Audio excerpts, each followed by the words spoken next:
Magandang araw ho sa inyong lahat mga kapatid. Ako po si JDB, ang inyong abang lingkod. Gusto ko lang pong i-flex itong National Museum of the Philippines, Cebu.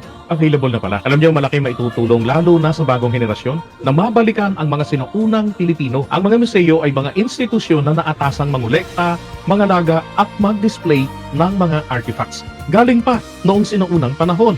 Sa National Museum of the Philippines, Cebu, nako, maaari nating makita ang iba't ibang mga kagamitan ng mga sinaunang Pilipino. Napakahalaga ng pagbisita sa mga museyong katulad nito. Dahil dito natin makikita kung gaano kayaman at kakulay ang ating kultura noon pa man. Alam nyo, nagbibigay kasi ito ng pagkakataon sa atin upang makita ng malapitan ang mga bagay-bagay, di ba, na sinauna.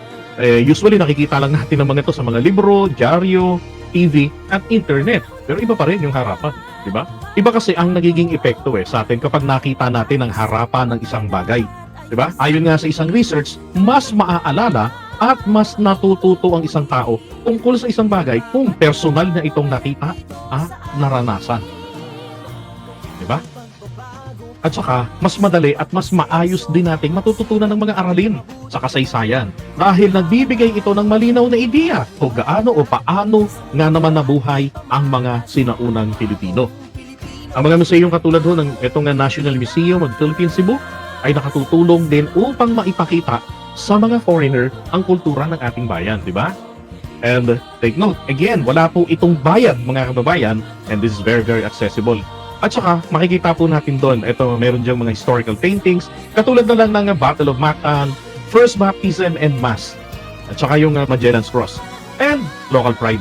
Imagine, Cebuanos having their own version of the country's biggest museum, di ba? Hindi lahat meron yan.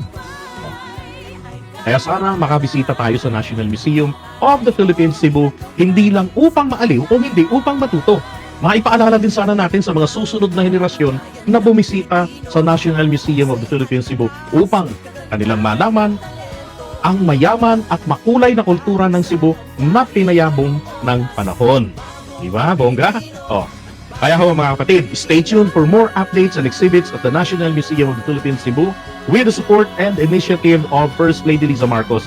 It promises to be significant addition sa cultural landscape celebrating Filipino history and heritage. And don't forget to visit and explore the treasure trove na ino-offer ng bagong museum na to. Explore natin ang vibrant cultural scene sa Cebu by engaging with the newest exhibits of the National Museums of the Philippines, Cebu. At hindi lang naman po yan. Bisitahin din naman natin yung iba pang mga museums katulad ng itong cultural institutions initiated by F. Liza Marcos, katulad nitong Marikina Chu Museum. And then yung Intramuros Tourist Center at ang Museo Ilocos Norte. Kita-kits!